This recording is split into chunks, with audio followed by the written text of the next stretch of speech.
Bienvenidos al módulo sobre características de la infección por coronavirus. Mi nombre es María Clara Gaviria, soy residente de Medicina Interna de la Universidad CES y espero que sea esto bastante útil para ustedes. Para empezar, hablaremos de los factores de riesgo para sufrir una infección por coronavirus. Básicamente tenemos dos factores de riesgo fuertemente asociados. El primero es vivir o haber viajado a sitios afectados por esta infección en los últimos 14 días del inicio de los síntomas. Si bien esto va a ser muy importante porque así empezamos a tener los primeros casos de la infección, ahora lo más importante será recordar que el contacto cercano con una persona infectada o sospechosa es uno de los factores más fuertemente asociados y que sabemos que existe contagio persona a persona claramente establecido. Por eso, la invitación es que ahora, en este momento de la infección por coronavirus, no pensemos única y exclusivamente en aquellos pacientes o personas que viajaron a sitios afectados, sino que consideremos que todo nuestro mundo está afectado y que por ende van a ser los contactos cercanos. Ahí es importante también rescatar que muchos de los pacientes pueden ser asintomáticos. Por eso, vamos a hacer especial énfasis en la presentación y en el cuadro clínico de estos pacientes, porque en este momento casi que cualquier persona puede tener coronavirus. Ahora vamos a hablar de las características clínicas de la infección. Para empezar, pongo que debemos considerar un cuadro típico porque sabemos que toda la información que sale sobre coronavirus pues se actualiza rápidamente y que solamente sabremos con certeza el comportamiento de este microorganismo pues probablemente cuando todo esto pase. Debemos recordar en este cuadro típico varias cosas que son importantes. Tiene un periodo de incubación que va entre 8 a 14 días, más o menos una media de 5 días, es decir, a partir del día quinto se pueden empezar a presentar los síntomas. El 90% de los pacientes se presentan con más de un síntoma, es decir, dos síntomas o más, y el 15% únicamente tendrán al momento de la presentación la tríada clásica que hemos aprendido, de fiebre, tos y disnea. Sabemos que existen pacientes que tienen síntomas mínimos o que serán asintomáticos y que en ellos debemos resaltar a los niños como aquellos pacientes que con mayor frecuencia podrían ser asintomáticos. Cuando hablamos entonces de con qué características se va a presentar el microorganismo, encontramos que en la gran mayoría de pacientes se presenta con fiebre, hasta en el 98% de los pacientes, seguidos de la tos, que se presenta hasta en el 82% de los pacientes. Usualmente será una tos seca. Esto es importante porque sabemos entonces que estos dos síntomas serán los dos que más usualmente encontremos. Y como tercer síntoma, entonces tendremos dificultad para respirar, no necesariamente aparecerá desde el primer día de la infección y se puede presentar hasta en el 55% de los casos.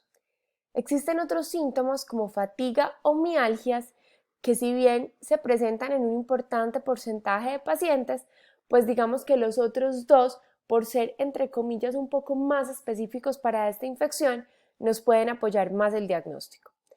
Debemos recordar que los pacientes en los cuales se sospecha que tienen un síndrome de dificultad respiratoria del adulto se presentan con taquipnea, taquicardia, cianosis o crépitos, y esto se los pongo con el fin de que al examen físico busquen estas características y se asusten o prendan las alarmas cuando las encontremos en estos pacientes.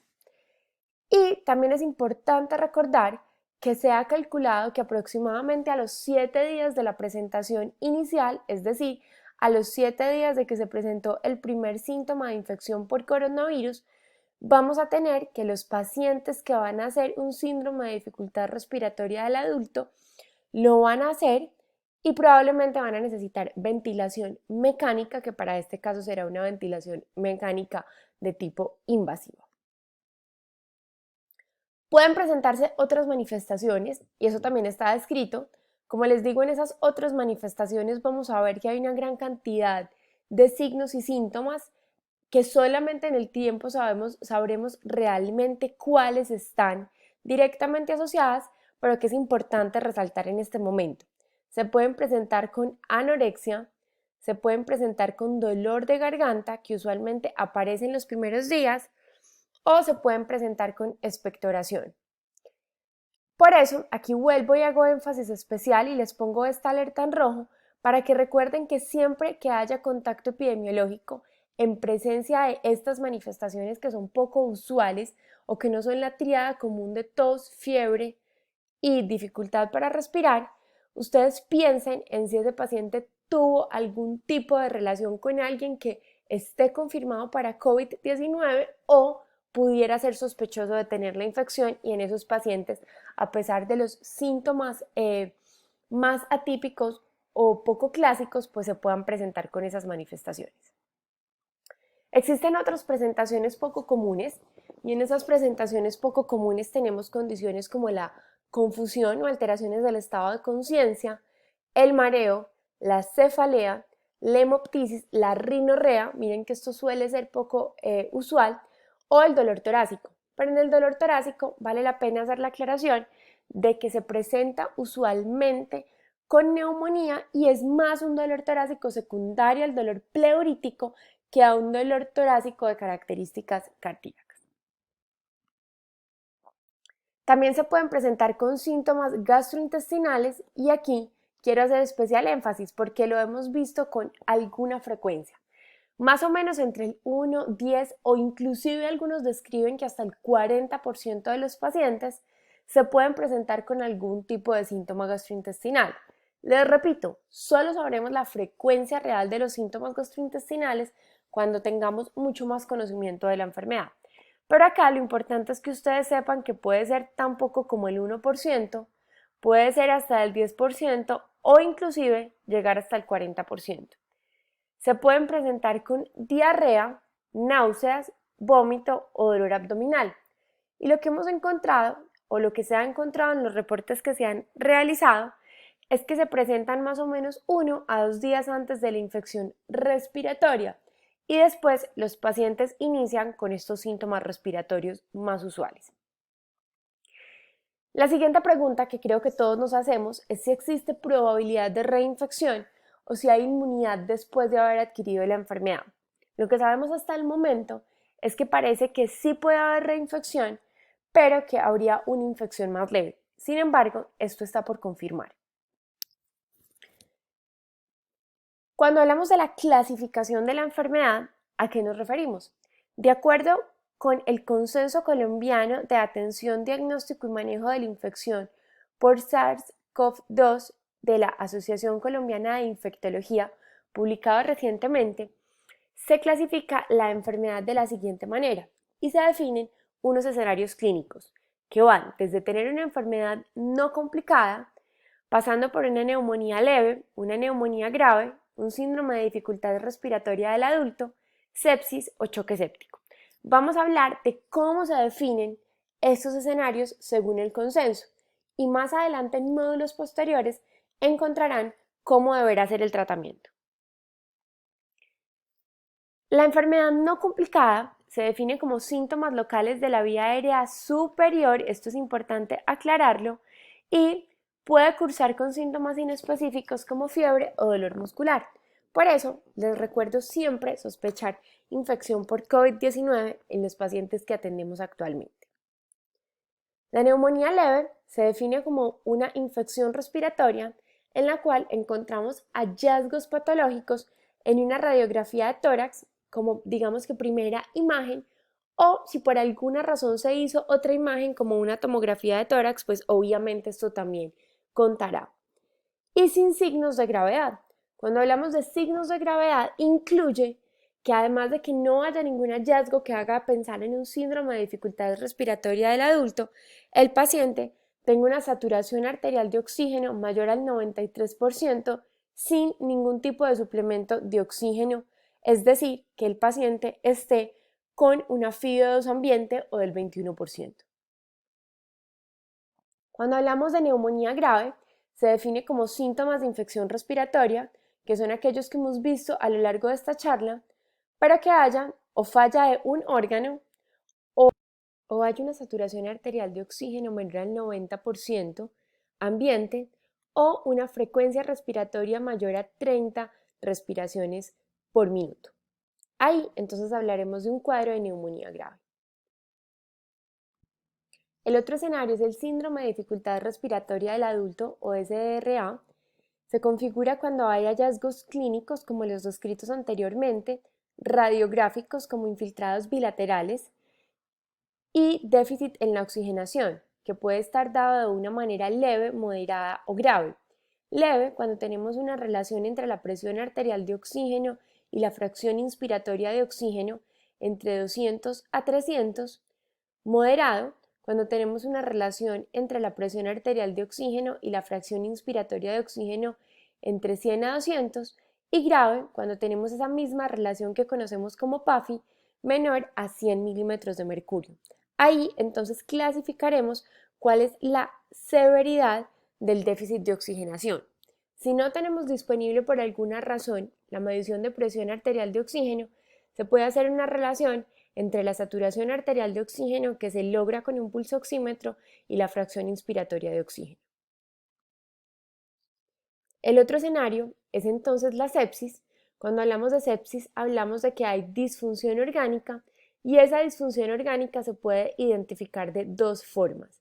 Con el cambio agudo en la escala SOFA, cuando hay un cambio mayor o igual a 2 puntos, o cuando tenemos una escala del Quick SOFA con un compromiso de 2 a 3 variables, que incluye tener un Glasgow menor o igual a 13, una presión arterial sistólica menor a 100 o una frecuencia respiratoria mayor a 22 respiraciones por minuto. Esto es importante, ¿por qué? Porque recuerden que usualmente durante la estancia en UCI lo que tenemos son cambios en la escala SOFA y cuando estamos en urgencias utilizamos usualmente cambios en la escala del Quick SOFA. Sin embargo, hay que tener un alto nivel de sensibilidad porque algunos de los pacientes se pueden presentar con escalas que nos den positivas para Quick SOFA sin necesariamente hablar de severidad de la enfermedad.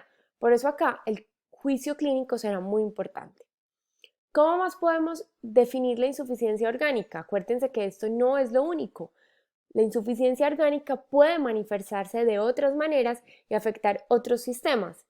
Y ahí entonces hablaríamos del estado confusional agudo, de la insuficiencia respiratoria, la disminución de la diuresis, taquicardia, coagulopatía, acidosis metabólica o elevación del lactato. Es decir, cualquiera de los signos o síntomas que nos hablen de daño en otros órganos o sistemas o de avance en el daño del sistema respiratorio, que es básicamente nuestro principal sistema comprometido en este momento.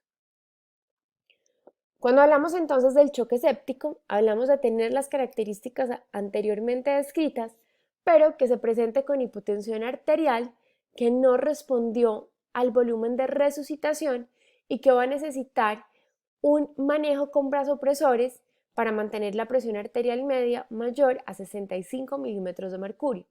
Es importante acá hacer una anotación y una claridad, y es que recuerden que ya no dejamos que los pacientes pasen largas horas haciendo resucitaciones con líquidos, sino que más rápidamente, en la primera media o una hora, empezamos a considerar si ese paciente tuvo respuesta o no a esos primeros volúmenes de resucitación y más rápidamente empezamos a utilizar los vasopresores, mucho más rápido que lo hacíamos antes. Entonces esto es importante tenerlo en la cabeza.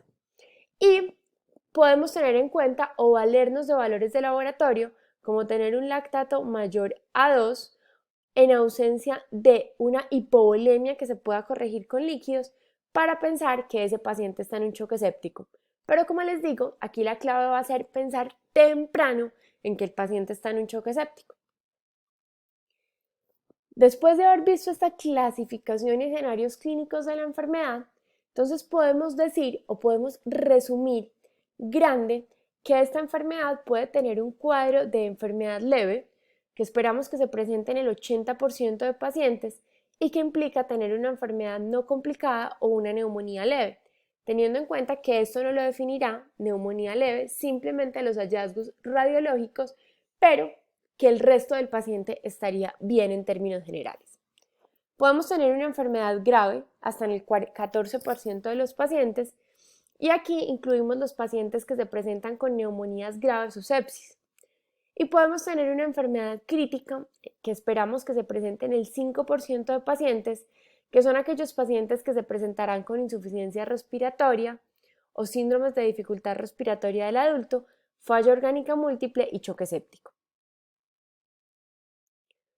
Cuando hablamos entonces de las características del laboratorio, lo primero que tenemos que hacer referencia es que están indicados solo en aquellos pacientes que consideramos que tienen enfermedad grave. Y ahí vamos a hablar de algunos laboratorios generales que utilizamos para muchas enfermedades y no vamos a hablar específicamente de la prueba para COVID-19. En módulos posteriores tendrán una amplia explicación sobre estas pruebas. Hablaremos entonces, como les digo, de exámenes o paraclínicos generales. En el hemograma, entonces los hallazgos más comunes serán la leucopenia, la linfopenia o la leucocitosis, pero se han descrito otros hallazgos como neutrofilia, trombocitopenia o anemia, pero recuerden que estos serán los hallazgos más comunes. Si pedimos una proteína C reactiva, podríamos encontrarla elevada. Podríamos pedir un dímero D, que sabemos que está elevado y que se asocia como a esos cuadros de algo de microangiopatía que está descrito con este microorganismo, y los tiempos de coagulación como tiempos de protrombina y tromboplastina se encontrarán prolongados. Las pruebas hepáticas, entonces se pueden encontrar transaminasas elevadas y disminución de la albúmina. En la función renal puede estar disminuida y la LDH podrá estar elevada hasta en el 76% de los pacientes, y se considera que la causa puede ser por lesión hepática o hemólisis asociada. Recuerden que cada vez que empezamos a encontrar esas alteraciones en los laboratorios, pues tenemos que ir pensando en que el cuadro clínico puede estar avanzando hacia una mayor gravedad. Con respecto a otros cultivos adicionales diferentes a hacer el diagnóstico de la enfermedad, que sabemos que no se hace con cultivos sino con unas pruebas que más adelante hablaremos, cuando pensamos en cultivos que utilizamos para pacientes graves como hemocultivos o cultivos de esputo, únicamente están recomendados en pacientes con enfermedad grave que requieren manejo en UCI y en el cual usted quiere descartar otra infección asociada que pueda estar sobreagregada. Y sabemos que puede haber una superposición de varias infecciones en estos pacientes, es decir, tener una infección por COVID, pero también tener una infección bacteriana u otra infección viral asociada. Con respecto a los factores de riesgo para tener un síndrome de dificultad respiratoria del adulto y de complicaciones, ¿qué tenemos?